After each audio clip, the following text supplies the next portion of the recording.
اس کو بولو جمپ لگا. جمپ کیا لگانا؟ جمپ لانا بھائی، جب آپ بیٹھے ہوں تو جمپ لگا. کیا آپ کا ہائٹ ہی اتنی ہے کیا اتنا اونچا جمپ لگتا ہی نہیں؟ فدا بھائی السلام علیکم. وعلیکم السلام. لالا وعلیکم اوسی السلام. بھائی وہ سنا ہے نا آپ نے نا اوسی بھائی، وہ آپ نے سنا ہے نا، دنیا کب چپ رہتی ہے کہنے دو جو کہتی ہے. تو یہ دنیا چپ نہیں رہتی اوسی بھائی. وہ کیوں نہیں چپ رہتی ہے؟ میں مجھ سے سن لو. السلام علیکم فدا. وعلیکم السلام. تم کیسا بیچ میں دن گزرا آپ کا؟ خالد تم بیچ میں کیوں گھستے ہو؟ فدا کو کیا میں دینے دو. دن کیسا گزرا آپ کا فدا؟ مجھے اچھا لگتا ہے نا لالا. میرا جو دن ہوتا ہے نا، یہ مجھ کو اتنی سکون کے ساتھ نیند آتی ہے نا خالد بھائی، قسم اللہ کی اتنی سکون کے ساتھ مجھے نیند آتی ہے کہ اسی لیے کہ یقین کر لو. جس طرح دیکھو، میں جب اپنا کرکٹ وغیرہ کھیلتا تھا نا، تو جب میں اگر لالا بھائی اچھے بیسٹ مین ہے نا، تو مجھ کو اس کے ساتھ اس کو بولنگ کراتے مجھ کو مزہ آتا تھا. اگر آپ کی بیٹنگ کمزور ہے نا، مجھ کو مزہ نہیں آتا تھا. مجھے اس طرح کا میرا مائنڈ یعنی کہ مائنڈ تھا. تو اب مجھ کو اسی لیے مزہ آ رہا ہے کہ ہم ایک فدا بھائی نیچے سے کپ اٹھا لو، ٹوٹ جائے گا. اچھا. دوسری بات یہ ہے کہ سر، کہ مجھ کو اتنا مزہ آ رہا ہے کہ میں ایک دلیر آدمی کی سپورٹ کر رہا ہوں کہ ہو سکتا ہے کہ یہ بڑھاپے میں آ کر مجھ کو اس بات پر پچھتاوا نہ ہو. اور دوسری بات، ادھر حوثی بھائی نے بندوق والی بات کی ہے. دیکھو، حضرت امام حسین کا کربلا کے واقعہ کے بعد، وہ حضرت امام حسین کے کربلا کے واقعہ سے یاد آ گیا N73 ڈسکا، کیا نام ہے، سیدہ نوشین. ٹھیک جی راجا جی، تواڈے اوتے کوئی اٹیک نہیں ہے. راجا جی تواڈے اوتے کوئی اٹیک نہیں ہے. تواڈے اوتے کوئی اٹیک نہیں راجا جی. اس سجدہ نو میں یقین کر لا، میں اودے کمنٹ چ جا کے میں بولیا، میں کہ بی بی جی تواڈے نال کوئی اختلافات نہیں، تواڈا رائٹ ہے نون لیگ نال کھڑا ہونا، لیکن سجدہ دا لفظ ہٹا دیو اس واسطے کہ سجدہ نے تے حق دی قربانی دتی، حق واسطے اپنا قربانی دتی سی. تے تسی کی کہہ رہے ہو کہ ہم کو فخر ہے، ہم سید گھرانے سے ہے. اس نے مجھے بلاک کر دیا. اچھا میں اس کے بارے میں آپ کو ایک منٹ ادھر ایک سیکنڈ نہیں ایک سیکنڈ اس کا جواب دے دو. مجھے بھول جائے گا. اقبال کو پڑھا کریں، آپ کو فائدہ ہوگا. یوں تو سید بھی ہو، مرزا بھی ہو، افغان بھی ہو. یوں تو سید بھی ہو، مرزا بھی ہو، افغان بھی ہو، سبھی کچھ ہو بتاؤ تو مسلمان بھی ہو. تو میری جان سادات سے اتنا فرق نہیں پڑتا، حق اور باطل کا ہوتا ہے. اگر خالد بھائی بات یہ ہے کہ جو ہمارا خطہ ہے نا، خطے میں جو ہمارا ترانہ، ہماری شاعری، یزید جو تھا تو کاتب وحی کا بیٹا تھا. بات جو ہوتی ہے وہ حقائق پر مبنی ہوتی ہے، اس کی بات کیا کریں. اب کھولیں میوٹ اپنا. حضرت معاویہ بالکل. بات یہ ہے کہ دیکھو، یہ سب لوگوں کو تسلیم کرنا پڑے گا. یہ جو تلوار کا گردن کے سامنے جھک جانا، یہ ادھر سے روایت چلی ہے جو آج تک چلتی آ رہی ہے. جو حق کے لیے سامنے کھڑا ہوتا ہے تو تلوار کو شکست تسلیم کرنا پڑتی ہے. میں تجھ کو ہزاروں مثالیں دے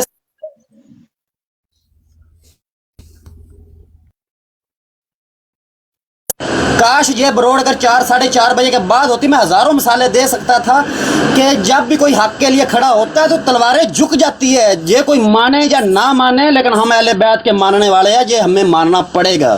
اور یہ دوسری بات، یہ جو ندان جو لوگ ہیں نا، ندان، ان کو اب پتہ چل چکا ہے کہ لہروں نے بغاوت کر دی ہے، وہ نہیں جیت سکتے.